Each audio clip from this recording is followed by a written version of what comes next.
महाराष्ट्र के गवर्नर श्री रमेश बैस जी,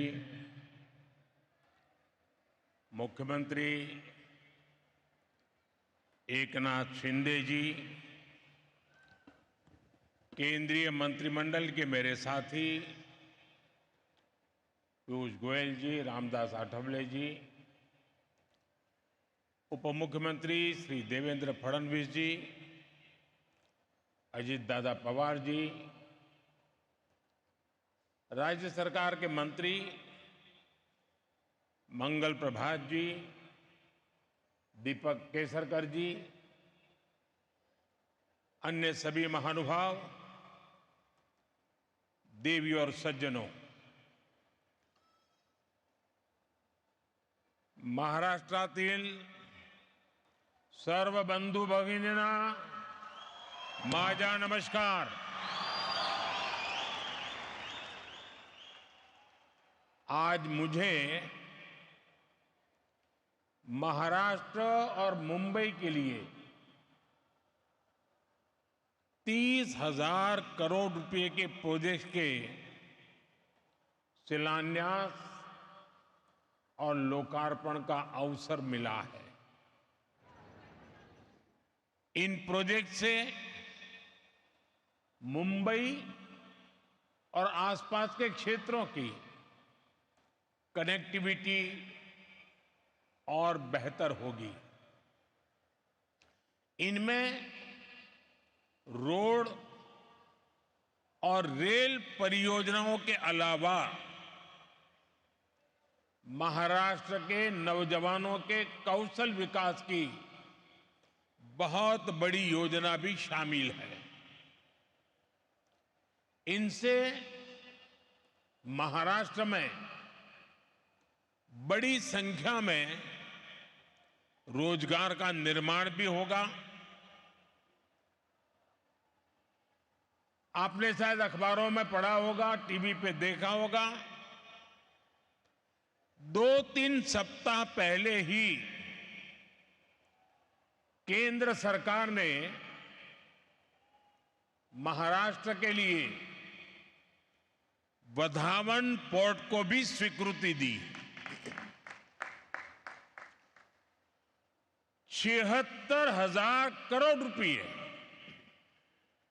76,000 करोड़ रुपए के इस प्रोजेक्ट से यहां 10 लाख से ज्यादा रोजगार बनेंगे. साथियों, बीते एक महीने से मुंबई देश विदेश के निवेशकों के उत्सव की साक्षी बनी है. छोटे बड़े हर निवेशक ने हमारी सरकार के तीसरे टर्म का उत्साह से स्वागत किया है. लोग जानते हैं कि एनडीए सरकार ही स्थिरता दे सकती है, स्थायित्व दे सकती है. तीसरी बार शपथ लेने के बाद मैंने कहा था कि तीसरे टर्म में एनडीए सरकार 3 गुना तेजी से काम करेगी. और आज ये हम होते हुए देख रहे हैं. साथियों, महाराष्ट्र के पास गौरवशाली इतिहास है. महाराष्ट्र के पास सशक्त वर्तमान है और महाराष्ट्र के पास समृद्ध भविष्य का सपना है. महाराष्ट्र वो राज्य है जिसकी विकसित भारत के निर्माण में बहुत बड़ी भूमिका है. महाराष्ट्र के पास इंडस्ट्री की पावर है, महाराष्ट्र के पास एग्रीकल्चर की पावर है, महाराष्ट्र के पास फाइनेंस सेक्टर की पावर है। इसी पावर ने मुंबई को देश का फाइनेंशियल हब बनाया है। अब मेरा लक्ष्य है महाराष्ट्र की इसी पावर से महाराष्ट्र को दुनिया का बड़ा आर्थिक पावर हाउस बनाने का। मेरा लक्ष्य है मुंबई को दुनिया की फिनटेक कैपिटल बनाने का। मैं चाहता हूं महाराष्ट्र टूरिज्म में भारत में नंबर 1 राज्य बने। यहां छत्रपति शिवाजी महाराज के शौर्य के साक्षी विशाल किले हैं। यहां कोंकण के समुद्री तटों का मनमोहक दृश्य है। यहां सह्याद्री की पहाड़ियों पर सफर का रोमांच है। यहां कॉन्फ्रेंस टूरिज्म और मेडिकल टूरिज्म की अपार संभावनाएं हैं। भारत में विकास की नई गाथा लिखने जा रहा है महाराष्ट्र, और हम सभी इसके सहयात्री हैं। आज का ये कार्यक्रम महायुति सरकार के इन्हीं लक्ष्यों को समर्पित है। साथियों, 21वीं सदी के भारत की आकांक्षाएं, भारत के एस्पिरेशंस इस समय बहुत ऊंचे स्तर पर हैं। इस सदी के करीब करीब 25 साल बीत चुके हैं। देश की जनता लगातार तेज विकास चाहती है। अगले 25 वर्ष में भारत को विकसित बनाना चाहती है, और इसमें मुंबई की, महाराष्ट्र की भूमिका बहुत बड़ी है। महाराष्ट्र में, मुंबई में सबका जीवन स्तर सुधरे, यहां क्वालिटी ऑफ लाइफ बेहतरीन हो, यह हमारा ध्येय है। इसलिए मुंबई के आसपास के क्षेत्रों की कनेक्टिविटी को बेहतर करने का प्रयास किया जा रहा है। मुंबई में कोस्टल रोड और अटल सेतु अब पूरे हो चुके हैं, और आपको याद होगा जब अटल सेतु बन रहा था तो इसके विरोध में भांति भांति की बातें फैलाई गई। इसको अटकाने लटकाने के लिए कोशिशें हुई, लेकिन आज इससे कितना फायदा हो रहा है ये हर कोई अनुभव कर रहा है। मुझे बताया गया करीब करीब 20,000 गाड़ियां हर रोज इसका इस्तेमाल कर रही है, और एक अनुमान है कि अटल सेतु की वजह से हर रोज 20-25 लाख रुपए का ईंधन बच रहा है। और इतना ही नहीं, लोगों को पनवेल जाने में अब करीब 45 मिनट कम लगता है, यानी समय का फायदा और पर्यावरण का फायदा। इसी अप्रोच के साथ हम मुंबई के ट्रांसपोर्ट सिस्टम को आधुनिक बना रहे हैं। मुंबई मेट्रो के विस्तार का काम भी तेज गति से चल रहा है। 10 वर्ष पहले मुंबई में सिर्फ 8 किलोमीटर ही मेट्रो लाइन थी, 10 साल पहले सिर्फ 8 किलोमीटर, जबकि आज ये करीब करीब 80 किलोमीटर पहुंच चुकी है। इतना ही नहीं, मुंबई में अभी लगभग 200 किलोमीटर मेट्रो नेटवर्क पर काम चल रहा है। साथियों, आज भारतीय रेल का जो कायाकल्प हो रहा है, उसका मुंबई को, महाराष्ट्र को भी बहुत लाभ हो रहा है।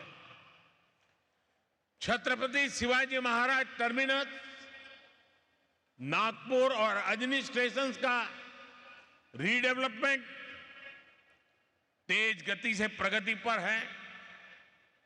आज छत्रपति शिवाजी महाराज टर्मिनस और लोकमान्य तिलक स्टेशन पर नए प्लेटफॉर्म्स का लोकार्पण भी हुआ है। इससे 24 कोच वाली ट्रेनें, यानी लंबी ट्रेनें भी यहां से चल पाएगी। साथियों, बीते 10 साल में महाराष्ट्र में नेशनल हाईवे की लंबाई बढ़कर 3 गुना हो चुकी है। Goregaon Mulund link road project प्रगति और प्रकृति के तालमेल का शानदार उदाहरण है।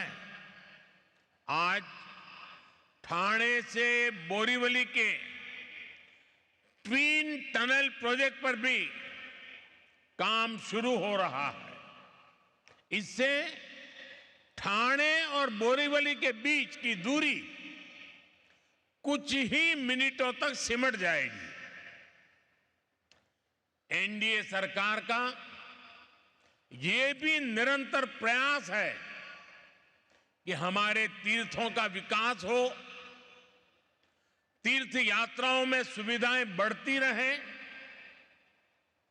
हम सब जानते हैं, इस समय पंढरपुर वारी में लाखों श्रद्धालु पूरे भक्ति भाव से हिस्सा ले रहे हैं।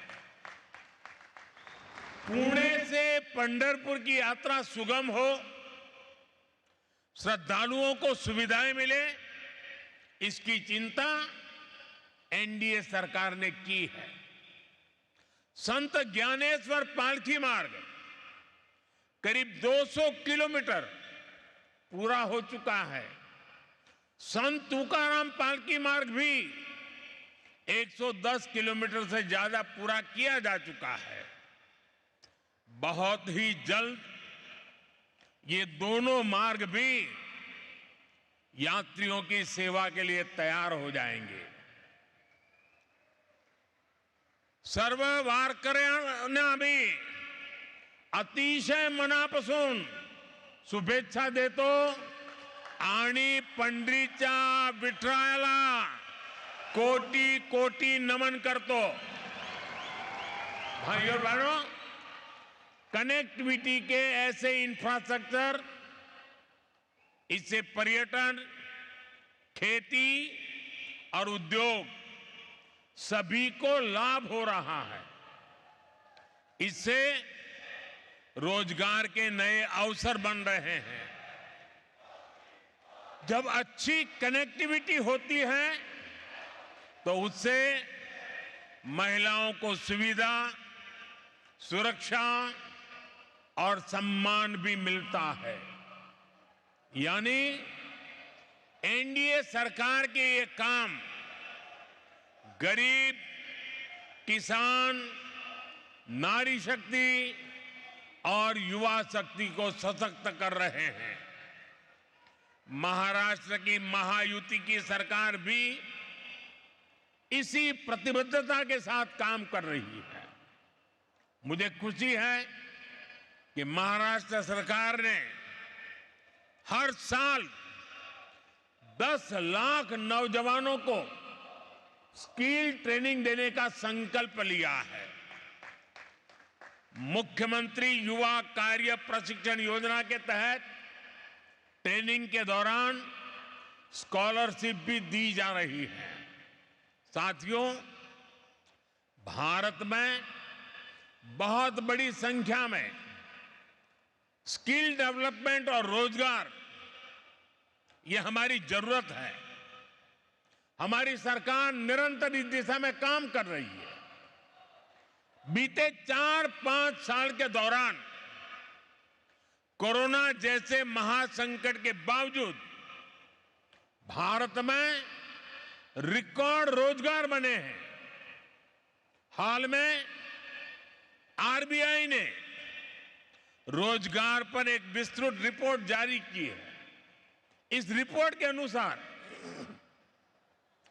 बीते 3-4 सालों में देश में लगभग 8 करोड़ नए रोजगार मिले हैं।